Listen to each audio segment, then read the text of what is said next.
नमस्कार, मैं हूं सुरेश चौहान के और आप देख रहे हैं बिंदास बोल। बिंदास में हम आपके सामने आज मुद्दा लेकर आए हैं कि क्या सोशल मीडिया पर बैन कितना सही है।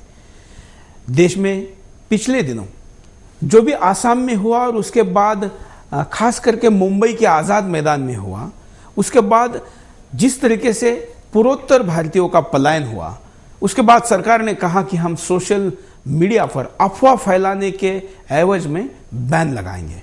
राष्ट्रीय सुरक्षा के लिए किसी भी चीज पर बैन लगाने के हम पूरे पक्षधर हैं, क्योंकि राष्ट्रीय सुरक्षा से बड़ी कोई और स्वतंत्रता नहीं हो सकती। लेकिन क्या ये पूर्ति उससे होगी? क्या आजाद मैदान पर शहीदों के स्मारक को तोड़ने वाले या सरकार खुद जानती है कि आतंक कौन फैला रहा है, उनको छोड़कर केवल पाकिस्तान पर उंगली दिखा के या भारत में सोशल मीडिया पर बैन लगा के कितना फायदा होगा? आप देखेंगे कि रजा अकादमी ने आजाद मैदान में यह आंदोलन किया था, जिसने देशद्रोहियों को भड़काया था। उनकी वेबसाइट पे बैन नहीं लगा, लेकिन हिंदू धर्म की पूजा पद्धति कैसे होनी चाहिए, इसका वैज्ञानिक तरीके से, शास्त्र शुद्ध तरीके से ज्ञान देने वाली हिंदू जनजागृति समिति को बैन किया गया। ऐसे ऐसे लोगों के ट्विटर अकाउंट बैन किए गए जो कि राष्ट्रभक्त जाने जाते हैं, और ऐसे लोगों के अब भी अकाउंट और वेबसाइट जारी हैं जो देशद्रोहियों को भड़काने का काम करते हैं। कश्मीरी अलगाववादी किसी नेता का अकाउंट बैन नहीं हुआ, नक्सलवादी किसी नेता का अकाउंट बैन नहीं हुआ, लेकिन कई राष्ट्रवादियों के बैन हुए। क्या उभरती इस दुनिया में टेक्नोलॉजी के साथ फैलती राष्ट्रभक्ति को रोकने का यह प्रयास कितना सही है? क्योंकि सोशल मीडिया या नेटिजन जिनको कहा जाए, इनके द्वारा देश में एक आधुनिक तरीके से राष्ट्रभक्ति का जागरण भी होता है। इस पे कुछ राष्ट्र विरोधी तत्व हैं, लेकिन उससे कई ज्यादा प्रभावी राष्ट्रवादी तत्व है। इस देश के खिलाफ अफवाह फैलाने वाले से ज्यादा इस देश में जागृति करने वाले भी ज्यादा है। ऐसे में बदलते दुनिया में इस बदलते सोशल नेटवर्क के महत्व को घटाना भारत में कितना सही है? इसलिए हम आज आपको पूछ रहे सवाल कि सोशल मीडिया के ऊपर, अर्थात फेसबुक, ट्विटर और कूटर तथाकथित ऐसी सारी साइट है, इन पर बैन करना कितना सही है? क्या है आपका कहना? आप हमें कॉल करके अपनी बात को प्रतिक्रिया के रूप में बता सकते हैं। आप हमें फेसबुक पर भी अपनी प्रतिक्रिया दे सकते हैं। उसके लिए आप हमें facebook.com/sudarshan news पर अपनी बात को रखें। आपकी बातें और प्रतिक्रिया लेने के पहले हम नजर डालते हैं मुद्दे पे। असम हिंसा पर खुली सरकार की पोल, अपनी नाकामी छुपाने के लिए किया सोशल नेटवर्किंग साइटों को बैन। जी हाँ, आज ऐसा ही हो रहा है देश में। सरकार बहाना बना रही है कि सोशल नेटवर्किंग साइटों की वजह से ही देश में हिंसा फैल रही है। ये सही है कि नेटवर्किंग साइटों पर अफवाह फैलाकर देशद्रोही देश के दुश्मन देश में हिंसा भड़का रहे हैं, मगर सरकार देशद्रोहियों की बजाय देश प्रेमियों को निशाना बना रही है। सरकार को सोशल नेटवर्किंग साइटों के जरिए हिंसा फैलाने वालों के आईपी पते भी मालूम हैं, लेकिन फिर भी राष्ट्रवादियों को निशाना बनाया जा रहा है। वो भी उन राष्ट्रवादियों को जो आज भी देश की संस्कृति को बचाने और राष्ट्र प्रेम की भावना के साथ जीते और मरते हैं। सरकार ने उन देशद्रोहियों पर कोई शिकंजा नहीं कसा जो खुलेआम देश की अस्मिता को तार तार कर रहे हैं। खुलेआम देश के शहीदों का अपमान हो रहा है। पुलिस तमाशबीन बनी हुई थी। सरकारी हुक्मरानों के इशारों पर विद्रोहियों को पुलिस पकड़कर छोड़ रही थी। ये विद्रोही खुलेआम पूर्वोत्तर वासियों को धमका रहे थे। हजारों की तादाद में पूर्वोत्तर भारतीय पलायन कर रहे थे। विद्रोही खुलेआम नंगा नाच नाच रहे थे। सरकार को इन विद्रोहियों पर कार्यवाही की कभी याद नहीं आई। याद आई तो पाकिस्तान के बहाने देश के देश प्रेमियों के सोशल अकाउंट बंद करने की। कई वरिष्ठ पत्रकारों और राष्ट्रीय स्वयंसेवक संघ के अकाउंट को बंद कर दिया गया। सरकार को जब पता चला कि पाकिस्तान से हिंसा के तार जुड़े हैं और इसे फैला रहे हैं भारत में मौजूद कट्टरपंथी, मगर सरकार ने उनके वजह देश में अलग लगाने वाले देश प्रेमियों को निशाना बनाया। लोग कह रहे हैं, आखिर क्यों असली बात को छुपा रही है सरकार? क्यों असम हिंसा की असली तस्वीर बाहर नहीं आने दी जा रही? क्यों असम हिंसा की असली तस्वीर बताने वालों को निशाना बनाया जा रहा है? क्यों देश प्रेम की भावना जगाने वालों को निशाना बनाया जा रहा है? आखिर क्या है सरकार की मंशा? अब तो लोग आवाज उठाने लगे हैं कि सरकार सोशल नेटवर्किंग साइटों के बहाने किसी न किसी वजह से हिंदुओं और संघ से जुड़े लोगों को निशाना बना रही है। नहीं तो क्या वजह है? देश में हिंसा फैलाने वालों को बचाया जा रहा है और देशद्रोहियों की करतूतों पर पर्दा डाला जा रहा है। सब जानते हैं कौन हिंसा के लिए जिम्मेदार है और कौन नहीं, मगर उनसे केवल बात की जा रही है। देश के गृह मंत्री उसी पाकिस्तानी गृह मंत्री से बात कर रहे हैं जो हमेशा भारत से सबूत मांगता है। कभी सरकार को यहाँ कार्यवाही करने की याद नहीं आती है तो बस देशभक्तों और राष्ट्रवादियों की आवाज को दबाने की। तो क्या इस तरह से सोशल नेटवर्किंग साइटों पर प्रतिबंध लगाना सही है? यही है आज बिंदास बोल का मुद्दा। आप भी दे सकते हैं अपनी बेखौफ राय। तो आप भी राय दे सकते हैं, अपनी बात को रख सकते हैं, क्योंकि सोशल मीडिया वो एक स्वतंत्रता की आगाज करने का प्लेटफॉर्म है। जैसे कि आप सुदर्शन के बिंदास बोल में कॉल करके आपकी बात को रखते हैं, वैसे इंटरनेट के द्वारा लोग अपनी बात को करोड़ों लोगों तक पहुंचाते हैं। और इस अभिव्यक्ति के स्वतंत्रता के ऊपर अगर आँच आती है तो इसका मतलब आपका, देशभक्तों का, देशवासियों का आवाज दबाया जा रहा है, यही भावना सामने आती है। इस विषय पर क्या है आपका कहना, आप हमें बताइए। स्क्रीन पर चल रहे नंबर पर कॉल करिए और आपकी बात को आप रखिए। एक कॉलर हमारे साथ जुड़े हैं, सुनते हैं क्या कहते हैं। सर, मैं अरमान शर्मा जम्मू से बात कर रहा हूँ। सर देखिए, जो सोशल मीडिया नेटवर्क्स पर ये बैन की बात जो गवर्नमेंट ने की है, या कुछ अकाउंट सस्पेंड किए गए थे, अब ये कहते हैं कि जो इंफॉर्मेशन टेक्नोलॉजी है उसकी वजह से ये सारा वायलेंस फैल रहा है। मेरा सवाल एक बड़ा साधारण सा है। पूरा देश, पूरा विश्व जानता है 1990 से, जिस मैं राज्य से जम्मू कश्मीर से आता हूँ, लगभग 4 लाख कश्मीरी पंडितों का पलायन हुआ था। तो क्या उस टाइम पे कहीं हमारे सोशल मीडिया था, या उस टाइम पे कोई मोबाइल थे, या SMS थे? और आज भी हमारे जम्मू कश्मीर में बिल्कुल SMS सर्विस बंद की गई है। मैं सुदर्शन टीवी के चैनल के माध्यम से ये दरख्वास्त करना चाहूंगा, रिक्वेस्ट करना चाहूंगा सरकार से कि आप ये किस दुनिया में जी रहे हैं। आज जब लोगों को अभिव्यक्ति आजादी मिलनी चाहिए, जो हमारा कॉन्स्टिट्यूशन कहता है, फ्रीडम ऑफ एक्सप्रेशन, आप वो बंद कर रहे हैं। और सही जो मुद्दे हैं उनकी तरफ आप ध्यान नहीं दे रहे। Thank you sir. धन्यवाद। एक और कॉलर हमारे साथ जुड़े हैं, उनकी बात भी सुनते हैं। नमस्कार सुरेश जी। नमस्कार। सुरेश जी, मैं कहता हूँ कि ये सरकार जो डूबता हुआ जहाज, जो आदमी पानी में डूब रहा है और तिनका का सहारा लेता है, तो तिनका तो उनको मालूम है, तिनका बता नहीं सकता।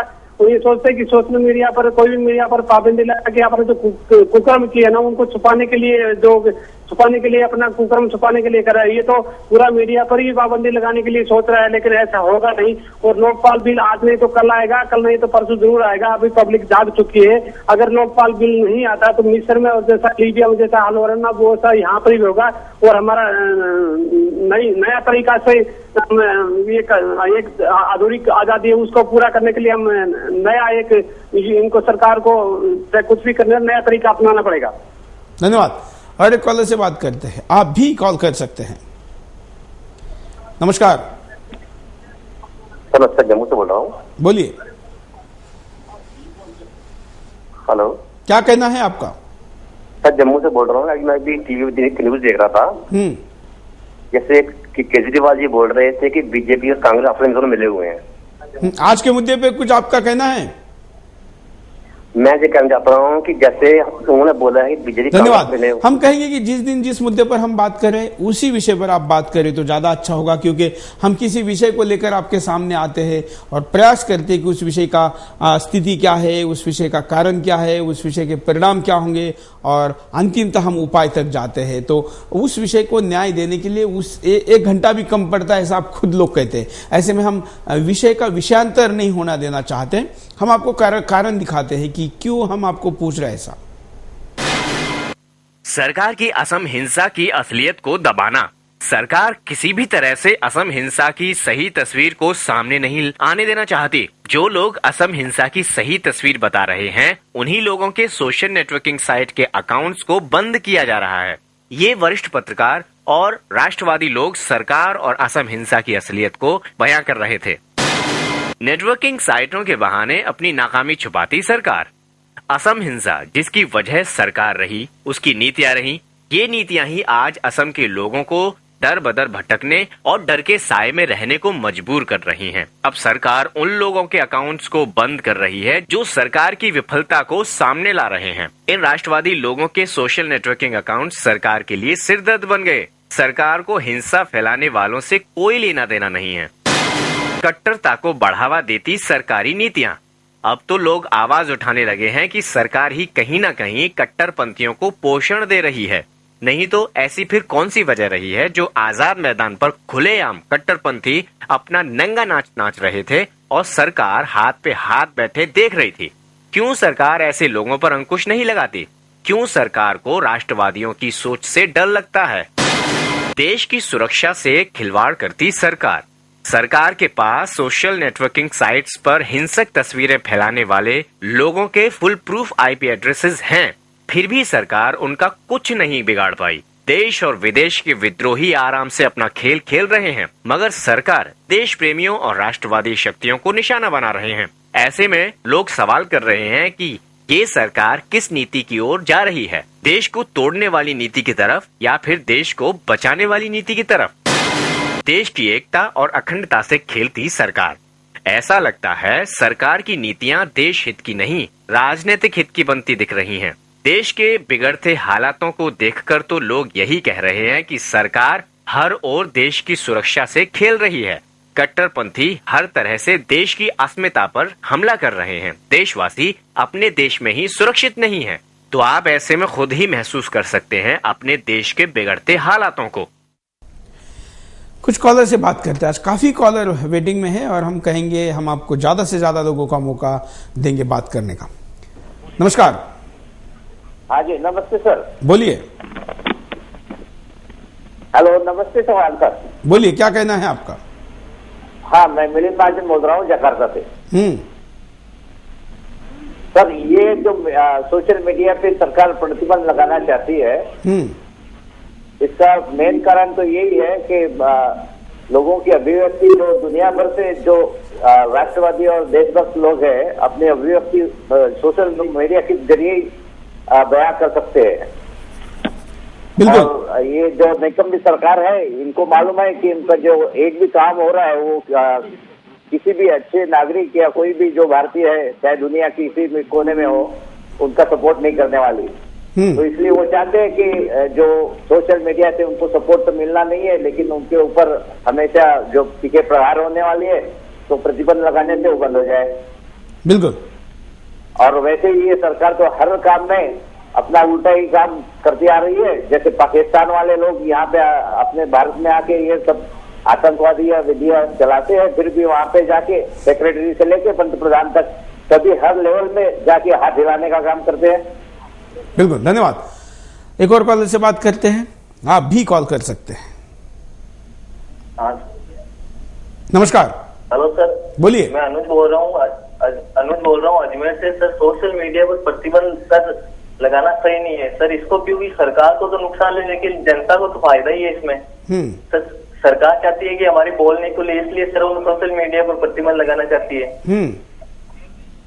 जी सर, धन्यवाद। हम आपको स्क्रीन पर कुछ और वीडियो भी साथ साथ में दिखा रहे हैं कि कैसे भारत में इसका विकास होता जा रहा है और कैसे सब जगह पर इस आईटी बूम जो भारत ने एक तरीके से दुनिया को इसकी तकनीक दी है, उस तकनीक के आधार पर दुनिया आज इसका उपयोग कर रही है, राष्ट्र विकास में कर रही है, आपसी संवाद में कर रही है, दोस्ती बढ़ाने में कर रही है और सब कुछ करने में कर रही है। यही वो मीडिया है जिसका फायदा हमारे तकनीक के आधार पर, हमारे प्रतिभा के आधार पर दुनिया उठा रही है, लेकिन हम अब उसके तकनीक के फायदे के बजाय नुकसान की बात ज्यादा कर रहे हैं।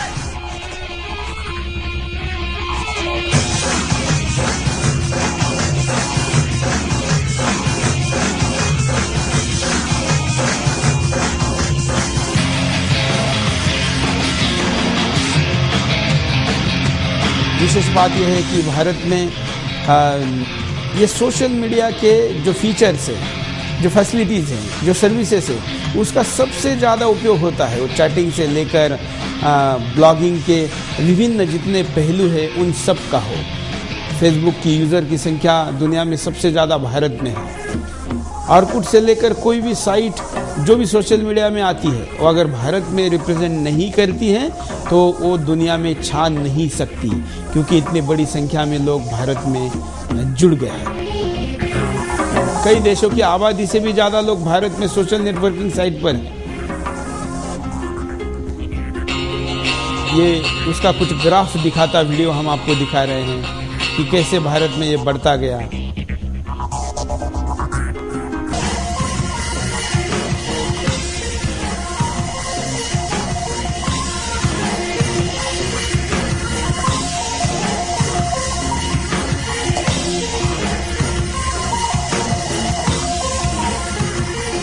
अब हम चलते हैं, हमारे साथ हिंदू जन जागृति समिति के प्रवक्ता रमेश शिंदे जी जुड़े हुए हैं। रमेश जी। हाँ नमस्कार जी। नमस्कार। रजा अकादमी के वेबसाइट के ऊपर बैन नहीं लगा, लेकिन आपकी हिंदू जन जागृति समिति के वेबसाइट पर बैन लगा। मैं खबर को पढ़ रहा था, क्या है आपकी इस विषय पे प्रतिक्रिया? सबसे पहले बात यह है कि आपने जो मतलब विषय लिया है कि सोशल मीडिया पर प्रतिबंध लगाना कितना सही है, उसके बारे में मैं बोलना चाहूंगा कि हिंदुस्तान में घुसने वाले जो पाकिस्तानी है, जो बांग्लादेशी है, उनको ब्लॉक करना चाहिए। वेबसाइट को ब्लॉक करके ये समस्या हल नहीं होने वाली है, ये सबसे पहले बड़ी बात है। तो ये ना तो बांग्लादेशियों को रोक रहे हैं, ना पाकिस्तानियों को। आज कसाब जैसे आ गए, उनको भी बिरयानी कबाब खिला करके ये आराम से उनको संभाल रहे हैं। और यहाँ पर वेबसाइट के केवल ऊपर बैन लगा के वो सोच रहे हैं कि ये सब बातें रुक जाएगी, तो ये सरासर गलत है। दूसरी बात ये है कि जब असम में दंगे हुए या जब मुंबई में दंगे हुए, वहां पर जिस बुरी तरीके से पुलिस को पीटा गया, लोगों को वहां की संपत्ति का तहस नहस कर गया, इतना ही नहीं, अमर जवान जो वहां का राष्ट्रीय स्मारक है उसको भी तोड़ा गया। तो क्या ये एसएमएस से भेजा गया था उनको कि वो अमर जवान की ज्योति को तोड़ दो या ये स्मारक को तहस नहस कर दो? ये सब बातें अगर हम देखते हैं तो ये सबसे बड़ी बहुत बड़ी साजिश है इसमें। लेकिन इसके बावजूद भी वहां पर ऐसे हो रहा है कि वो वहां पर जिसने ये राइट्स किए, जिसने दंगे शुरू किए, उस रजा अकादमी के आज तक एक भी नेता को ना अरेस्ट हुआ है, ना उनको नोटिस भेजा गया है। और यहाँ पर हम देखते हैं कि हमारे हिंदुस्तान के गृह मंत्री जो है वो एक समय पे ऐसे कहते हैं कि इसकी साजिश पाकिस्तान में है और हम पाकिस्तान की वेबसाइट ब्लॉक करेंगे और ये सब बातें करते हैं। लेकिन वो जो है वो इस षड्यंत्र के अंदर काम जो कर रहे हैं वो हिंदुत्व की विचारधारा को रोकने का कर रहे हैं। और इसीलिए उन्होंने जिस वेबसाइट से उनके विरोध में प्रचार हो रहा था, जिस वेबसाइट से सब सत्य लोगों के सामने आ रहा था, तो उसको ब्लॉक कर दिया। मतलब रमेश शिंदे जी। हाँ जी। हाँ, आप साइड हमारे साथ बने रहिए, हम कुछ और कॉलर से भी बात करेंगे, आप भी हमारे साथ बने रहिए। कुछ और कॉलर है, सुनते हो भी क्या कहते हैं। हाँ सर, मैं संदीप कुमराज से। बोलिए संदीप जी। हाँ सर, ये है कि सर ये सरकार जो है इन्होंने अपने आप को बहुत बड़ा धर्मनिरपेक्ष साबित कर रहे हैं जी। जो भी सरकार आती है वो अपने आप को ये समझती है कि मैं उससे बड़ा धर्मनिरपेक्ष हूँ, मैं उससे बड़ा धर्मनिरपेक्ष हूँ। ये साबित करने में लगे हुए हैं। इन्होंने जो है धारा 370 को ये इनको जो है मुसलमानों को जो है ऐसा प्रतीक बना दिया है इन्होंने कि अगर जरा सी कुछ घटना घटती है देश में तो ये ऐसे धर्मनिरपेक्षवादी नेता ऐसे चीखने चिल्लाने लग जाते हैं, मुसलमानों को लगने लगता है कि अपन से कुछ छीना जा रहा है। उनको ऐसा लगता है अपन से कुछ छीना जा रहा है। धारा 370 ये चीज को इन्होंने धर्मनिरपेक्षता का प्रतीक बना दिया इन्होंने। धन्यवाद। और भी कुछ कॉलर हमारे साथ, लेकिन रमेश शिंदे जी भी हमारे साथ जुड़े। हम रमेश जी के पास दोबारा चलते हैं। रमेश जी, जिस तरीके से मुंबई में या पूरे देश में इस विषय की माहौल बना हुआ है, विदेश में भी माहौल बना है, और आपकी साइट पर आज अगर कोई जाता है तो ban as per DOT regulation ये बताया जाता है। आप जरा बताइए कि आपके साइट से आप क्या कंटेंट देते थे जिसका कि आप पक्ष रख रहे हैं। देखिए, सबसे पहले तो यह है कि मैं ये बताना चाहूंगा कि पिछले 5 सालों से हम ये वेबसाइट चला रहे हैं और इस वेबसाइट के बारे में ना कोई कंप्लेंट है ना कुछ भी है। इस वेबसाइट के माध्यम से हम लोगों को हिंदू धर्म की शिक्षा देने का प्रयास कर रहे थे और इस माध्यम से हमने जो भी काम किया है, लोगों में हिंदुत्व की जागृति का किया है, उनको जन्मदिन कैसे मनाना चाहिए इससे लेकर के बहुत सारी हिंदू धर्म की बातें वहां पर बताई, अपने राष्ट्र के लिए बहुत सारी अच्छी अच्छी बातें उसमें रखी। गवर्नमेंट के पास हम चले गए थे कि विदेश में हिंदुस्तान का जो नक्शा दिखाया जाता है उस नक्शे में कश्मीर होता नहीं है, तो ये गवर्नमेंट ने ध्यान नहीं दिया। हमने करीब करीब ऐसे कई सारे विदेश की वेबसाइट्स है, कई सारी कंपनियां हैं, उनको उसके बारे में माफी मांगने के लिए लगाया, वहां पर की वेबसाइट हमने उनको बदलवाने के लिए लगाया। इसी के कारण हमारी वेबसाइट के जो विजिटर्स है वो 1,80,000 हो गए थे। जब इतने सारे विजिटर्स वहां पर पहुंच गए हैं, इसका अर्थ ये हुआ कि वो वेबसाइट सही में अच्छी है। लेकिन गवर्नमेंट ने जब ये बैन लगाया तो ना तो हमको कोई नोटिस भेजा गया, ना हमें बताया गया कि इसके माध्यम से आपने इस प्रकार से लोगों की भावनाओं को ठेस पहुंचाया है, कुछ भी नहीं। एक दिन हमने सुबह देखा तो वहां पर मैसेज आ रहा है कि हमारी वेबसाइट को ब्लॉक कर दिया एज पर डिवोटीज ऑर्डर। तो ये क्या हम लोकतंत्र में रहते हैं, हम मुगलों के राज में रहते हैं, हम पाकिस्तान में रहते हैं या चाइना में रहते हैं? कोई पाकिस्तान में भी ऐसा नहीं किया जाता, नहीं बोल रहा है। और एक तरफ गवर्नमेंट कहते हैं कि पाकिस्तान के चैनल हम हिंदुस्तान में दिखाएंगे, और यहाँ की जो वेबसाइट है वो जो हिंदुस्तान से चल रही है उसको बिना बताए ब्लॉक किया जा रहा है। बिल्कुल। तो ये जो बात वहां पर हो रही है ये सरासर पूरी तरह से गलत है।